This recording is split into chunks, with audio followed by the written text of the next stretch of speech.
isso é tão terrível que eu faria qualquer outra coisa. Mas você faria qualquer outra coisa mesmo ganhando menos? Porque aí, então, a gente tem... Porque se isso é Sim. tão... Entende o que eu quero dizer? Sim, sim. Isso é degradante. Eu faria qualquer outra coisa. Eu faria qualquer outra coisa. Então, nós estamos tratando de qualquer outra Sim. coisa, ainda que essa qualquer outra coisa te dê Um salário mínimo. um salário mínimo. Pra ser Então, tem essa... vendedora. Exato. Mas aí, de Tu repente, sabe- a pessoa não quer abrir mão da vantagem que ela tem, do luxo que ela tem, ainda Sim. que é degradante. Ei, tá cansada de ir no nutricionista e não conseguir emagrecer? E se eu te falar que é possível emagrecer sem deixar de comer o que gosta e perder de 5 a 10 quilos nas próximas semanas? Com o programa Receitas para Secar, isso é possível. Para saber mais, clique no primeiro link da descrição. O livro também conclui que essa frieza, isso é muito polêmico, às vezes, principalmente as mulheres não concordam, mas, enfim, eu mantenho essa tese. A mulher que ela fica durante muito tempo se prostituindo, como a Elise, que ficou. A Elise até que ficou pouco, mas o livro traz muitas histórias de mulheres que se prostituem 20, 30 anos. Elas acabam criando uma frieza que a mulher não prostituta, ela não tem. Não são todas, mas a maioria todas que eu entrevistei, sim. Por quê? Em que sentido você diz? Emocional, de vínculo? No sentido assim, olha, eu vou te fazer uma comparação. Se você pegar a tua melhor roupa do armário, te maquiar, te produzir tudo e ir pra uma boate, tu chegar lá, tu tá gata pra caralho, tu vai ser assediada por um cara. O cara quer beijar a tua boca. Tu vai olhar, se te interessar, você beija. Se não te interessar, você não beija. Certo? Porque deve ser horrível você beijar alguém que você não queira. E olha que eu tô falando do beijo. É horrível você beijar quem você não quer. A prostituta, ela não tem essa opção, porque é trabalho. Então elas dizem que elas viram, a própria Bruna Surfistinha disse isso numa entrevista comigo. Ela diz assim que ela tem é tipo um interruptor. Eu vou virar pra cá, porque aí pra eu conseguir beijar esse homem que eu não desejo e ir pra cama com ele, transar por questões profissionais, eu preciso desligar esse interruptor, porque eu não sinto nada por ele. Claro que em algum momento rola uma história linda da mulher, se apaixona. Sim. Isso não é uma história fechada, tem as suas exceções e cada um é cada um. Sim. E pode até rolar, ainda que não seja emocional, mas o tesão em si pode ser despertado Pode, em mas... N momentos Sim, ali, sim. né? Mas aí se tu for uma prostituta profissional, o que é prostituta profissional? Eu tô falando não é da prostituta que é prostituta por hobby. É aquela profissional, é aquela mulher que ela acorda, faz programa de manhã, 2, 3 de manhã, vai almoçar, faz programa de tarde, vai ali. E elas... o livro traz muita história de prostitutas de luxo. Então, elas têm que estar arrumadas, sabe? Elas têm que estar... não posso repetir roupa com esse cliente, então tem que estar maquiada. Tem uma que me conta, olha, 8 da manhã eu tenho que estar maquiada, porque 9 vai chegar o meu cliente, sabe? Eles ficam em hotéis e tal. Então, assim, essa prostituta, ela já chega no final do dia, ela transou 10 vezes. Então, como que ela vai despertar um tesão nessa escala industrial? É difícil. Tem uma mulher que ela conta no livro da Elise, que ela fala assim, olha, quando eu me aposentei, eu achava que eu era até lésbica, porque tipo, eu não sentia mais atração por homem nenhum. Aí tentei sair com uma mulher. Não deu certo. Não bateu tesão, não bateu química e tal. Aí eu achava que eu era sexuado. Aí eu fui lá numa psicóloga e tal. Ela disse, não, tipo... Cara, ela dizia assim, eu não lembro a última vez que eu dei um beijo de amor. Sabe aquele beijo que te desperta, que te acende luz, que te... Ela não lembrava. Então, E ela ainda brincava assim comigo, olha... Se eu beijar um homem aqui, beijar esse corrimão aqui é a mesma coisa. Não sinto nada. Aí, esses elementos que eu gosto de deixar claro, não são todas. Vai ter aquela mulher que vai entrar no meu Instagram por dizendo que se prostitui há 10 anos e se apaixonou por... Tem, claro que tem. Mas a maioria, elas têm essa frieza. Inclusive, eu nem defendo a prostituição como trabalho. Eu acho que não é um trabalho. Eu acho que se tu puder tirar uma mulher dessa vida... A Bruna Surfistinha diz isso. Porque a Bruna Surfistinha, ela dizia que ela era... Inclusive no livro dela, né, no filme também, ela dizia que ela tinha vocação, que era um trabalho digno, que era um trabalho como outro qualquer. O livro traz essa discussão que tinha uma época, nos anos 90, início dos anos 2000, movimentos de mulheres que queriam legalizar a profissão, hoje não tem mais. Eu duvido, ainda mais hoje com o Meu Corpo, Minhas Regras, Me Too, Não é Não. Eu duvido que apareça um movimento de defesa dos direitos da mulher que vá fazer uma passeata lá em Brasília ou ali na Paulista defendendo a legalização da profissão da mulher prostituta. Não Mas tem. você acha que existe chance disso acabar? Não, acabar não acaba. Nem critério dizem que é a profissão mais antiga do mundo. Mas É se não difícil vai você acabar, não tirar. era melhor a gente, então, tratar disso de uma maneira... Sim, eu acho que tu tem que tratar. Como é que tu trata disso? Tu trata disso fazendo palestras para elas se cuidarem, fazendo o Ministério Existem projetos de lei para regularizar o trabalho da mulher prostituta, mas eles nunca avançam porque o Brasil é um país conservador. O Ministério do Trabalho, ele criou um código da profissão que não regulariza, mas regulamenta, ou seja, eu dou regras, como tem para todas as profissões, e fez regras que tu pode entrar lá no site e ver quais são as regras se você quer ser prostituta. Que aí fala que é uma coisa muito absurda, isso está até lá no livro, que é, olha, você tem que tomar banho para receber o seu cliente. Ah, você tem que ser divertida, porque é uma profissão que envolve entretenimento. Ah, se cuida, usa camisinha. Eu acho isso um absurdo. Porque existem algumas profissões que elas são insalubres. Então, que são muito insalubres, sei lá, o guarda de trânsito que está ali trabalhando no meio lá do sol quente, respirando aquela fumaça de monóxido de carbono, a pessoa que trabalha dentro de uma mina, a pessoa que está lá e fica pendurado naqueles arranha-céu, que isso tudo é insalubre. Essa profissão, ela está nesse rol de profissões insalubres.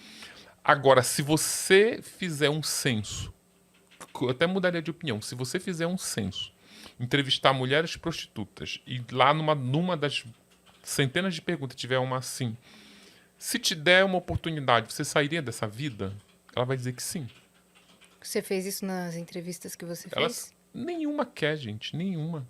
Elas querem o que? Primeiro que uma prostituta, a maioria trabalha, que ainda tem isso, existem as prostitutas de beira de estrada, existem as prostitutas que estão no classificado, nas internet lá da vida, e existe que hoje em dia elas usam muito Instagram, e existe as que estão em catálogos do Book Rosa. Então são realidades muito diferentes. É até isso que eu ia te perguntar, porque assim, eu entendo que talvez a mulher que tá na beira da estrada, essa com uma oportunidade saísse Sairia. dali.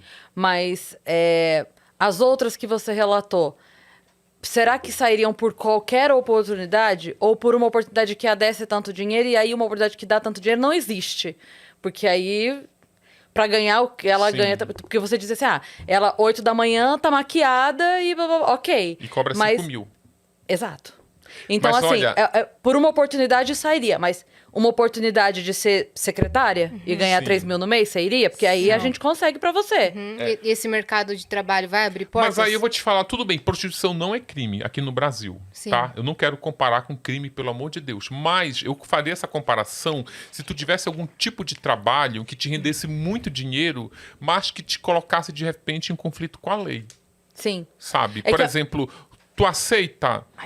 tu aceita entrevistar um criminoso, sentar um criminoso aqui, um criminoso que está para ser julgado, o advogado te propõe, olha, eu preciso criar uma tese de defesa, se ele for lá no teu canal, eu te pago tanto, tu senta lá, entrevista como se fosse uma entrevista qualquer, que eu preciso que ele diga a versão dele. Tu vai dizer, olha, não faço isso, desculpa, porque tu vai... Eu não vou dar meu rabo para ele ficar segurando, que daqui a pouco, não, eu fui lá e paguei. Não é? Então, existe essa... Eu vou te dar, ainda nesse exemplo que tu deu aí. Então, respondendo, eu acho que não. Não é essa facilidade do dinheiro que faz com que... É o que ela sabe fazer. Porque se essa mulher tiver um outro talento, qualquer um outro talento, que talvez ela até tenha, mas ela não saiba, que dê uma grana boa para ela sai, é claro que ela sai. Mas não necessariamente a oportunidade vai ser uma grana boa. A minha questão é assim, se a gente colocar em pauta, isso é tão terrível que eu faria qualquer outra coisa. Mas você faria qualquer outra coisa mesmo ganhando menos? Porque aí então a gente tem... Porque se isso Sim. é tão... Entende o que eu quero dizer? Sim. Isso é degradante. Eu faria qualquer outra coisa. Eu faria qualquer outra coisa. Então, nós estamos tratando de qualquer outra Sim. coisa, ainda que essa qualquer outra coisa te dê Um salário mínimo. um salário mínimo. Pra ser Então, tem vendedora. essa... Exato. Mas aí, de Tu repente, sabe- a pessoa não quer abrir mão Sim. da vantagem que ela tem, do luxo que ela tem, ainda Sim. que é degradante. Sim. E aí, só para concluir aquela coisa que a gente estava falando sobre a regulamentação, ou regularização, ou legalização, não sei que termo. Mas a minha preocupação não é nem as regras, seriam os benefícios que deveriam ter para, por exemplo, já que é salubre, né, que é insalubre a profissão, então deveria-se ter um atendimento, deveria-se ter um acompanhamento, deveria-se ter, sabe, um acesso mais rápido. Ou, por exemplo, chegou na delegacia, é uma denúncia, é alguma coisa assim, cara, tem que ter um atendimento, difícil, sei lá, alguma porque coisa se assim. tu regulamentar a profissão, a primeira coisa é que tu não vai poder ficar usando pseudônimo, tu vai ter uma carteira assinada. Sim. Quem quer ter escrito carimbo na carteira assinada que é profissional do sexo? Ninguém.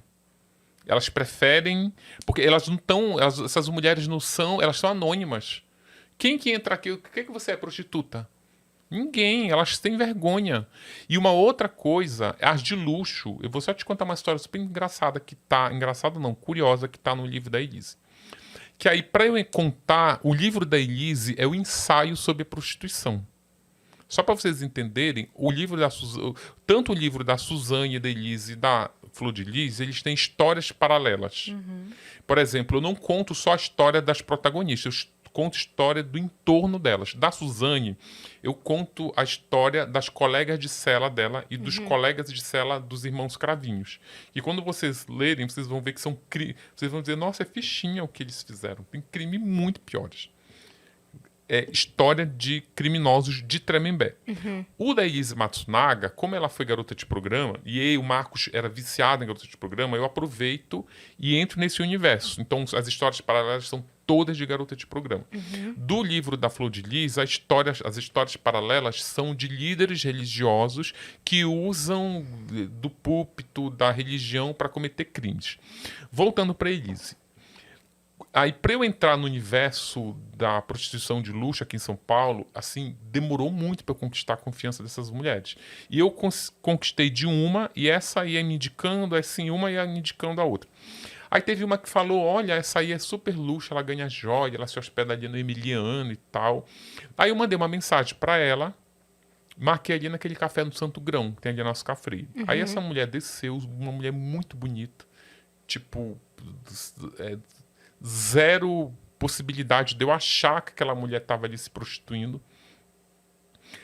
Aí eu comecei, é muito difícil essa introdução com quem tu não conhece, sabe? Tipo, lá eu comecei, eu soube que você conheceu o Marcos Matsunaga. Ela disse, sério, quem te disse isso?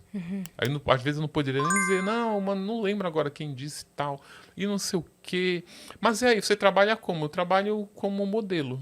Eu falei, é? E você trabalha para alguma marca, tá em alguma agência, não sei o quê. Até, tipo, 1 hora para eu chegar e perguntar assim, você faz programa? Quando eu perguntei isso, ela disse, não, tá enganado. Não, faço programa não. Só que aí a gente foi conversando várias vezes, lá no meio ela disse assim, olha, eu não sou prostituta, eu não sou garota de programa, eu não sou modelo, eu não sou nada disso. Como é o meu trabalho? Eu tô aqui no hotel... Aí eu recebo uma ligação, uma mensagem de um executivo. Ele pergunta, e aí, tu tá livre hoje? Eu falo, tô. Vamos jantar? Vamos. Aí ele leva para jantar num restaurante super caro. Obviamente que ele paga a conta. Toma um vinho caro. Vamos lá pro meu hotel? Vamos. Aí eles transam. Aí no final, ele dorme lá, se for... Os clientes dela eram muito executivos que vinham de outros lugares resolver negócios aqui, ficava com ela no hotel. Aí no final tomava o café de manhã. Aí essa mulher tinha uma história muito curiosa, que ela diz, nesse café da manhã, que a mãe dela tá doente, que vai fazer uma cirurgia, aquela cirurgia que tira o tampão do crânio, que ela estava muito preocupada e tal. Aí eles vão passear e ela diz, acha uma joia caríssima, que era Aparecida. Ela diz que precisa da joia para poder rezar, que a mãe é devota. Ele vai comprando. Ele paga a diária do hotel, ele paga o almoço. Aí no final, e aí, tá tudo bem? Ele falou, eu tô com o meu irmão, que ele estuda no Mackenzie, tá no final do curso, mas a mensalidade tá atrasada.